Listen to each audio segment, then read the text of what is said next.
퇴살침 같은 경우는 페인 흉터의 높이를 맞출 수는 있지만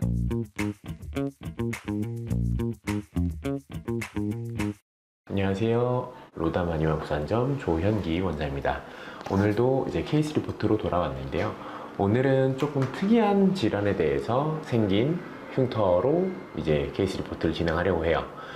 일반적으로 잘 보기 힘든 질환인데 코 쪽에 이제 딸기코 증상을 가지고 계신 환자분이셨고요.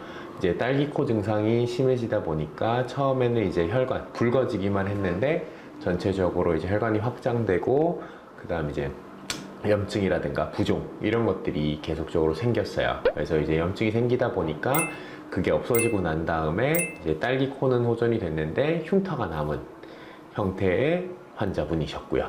우선 사진을 먼저 좀 볼게요. 코 쪽에 보시면은 이제 오른쪽 콧볼 요 라인에 두 개의 흉터가 이제 생겨 있고요. 그 다음에 이분은 딸기코 흉터 말고도 팔자 쪽 라인에 수두 흉터도 같이 치료를 하셨어요. 그래서 이제 왼쪽 팔자 라인 딱 그 팔자가 접히는 라인에 수두 흉터가 있으셨고, 특이한 증상으로는 이제 수두 흉터 같은 경우는 지금 딱 보시면 아시겠지만 색소 침착, 좀 검게 색소 침착이 이미 돼 있었던 형태였다 라고 보시면 될 것 같고요. 3회차 사진을 조금 볼게요. 코 쪽 딸기코 흉터 쪽 보시면은 약간 경계가 흐려지는 형태로 좀 보이긴 하지만 아직 뚜렷하게 조금 패여 있는 형태로 이제 진행이 됐고요. 코 쪽 흉터는 이제 매번 이제 치료할 때보다 말씀드리는데 일반적인 다른 부위보다는 조금 더 오래 걸리고요.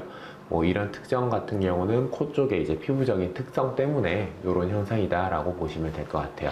수두 흉터도 3회 하고 나서 보시면은 수두 흉터는 확실히 이제 조금씩 안쪽 부위부터 좀 차는 느낌이 좀 받으실 거고, 사진으로 보셔도. 그 다음 이제 5번 치료하고 나서 딸기코 흉터 같은 경우는 어느 정도 이제 높이가 많이 채워졌어요. 그 다음 이제 좀 찢어졌던 부분들도 좀 많이 메꿔졌고, 하지만 여기서 이제 일반적으로 볼 정도라면은 조금 더 치료가 들어가서 완전히 좀 안 보이게끔까지 치료가 진행되지만, 코 쪽은 이제 여러 가지 위험 부담이 있기 때문에 한 90% 정도 호전이 되면은 이제 종료하자라고 저도 말씀을 드리고, 그래서 이분 같은 경우도 이제 이 정도 이제 치료가 되고 난 다음에 코 쪽 딸기코 흉터는 종료하셨고, 그 다음에 이제 팔자 쪽 수두 흉터 같은 경우도 높이는 이제 다 올라왔어요. 처음보다 이제 보셨을 때 높이는 완전히 올라왔는데, 한 가지 아셔야 될 것들은 이제 수두 흉터 같은 경우 이제 처음부터 색소 침착이 있었던 분들 같은 경우면 어느 정도 색소가 한 10에서 20% 정도 치료 후에 좀 빠질 수는 있지만 여전히 색소 침착은 남아 있어요. 붉은기가 빠지더라도. 그래서 이분 같은 경우도 높이는 맞춰졌지만 이제 색소 침착은 아직 남아 있는 형태라고 보시면 될 것 같아요.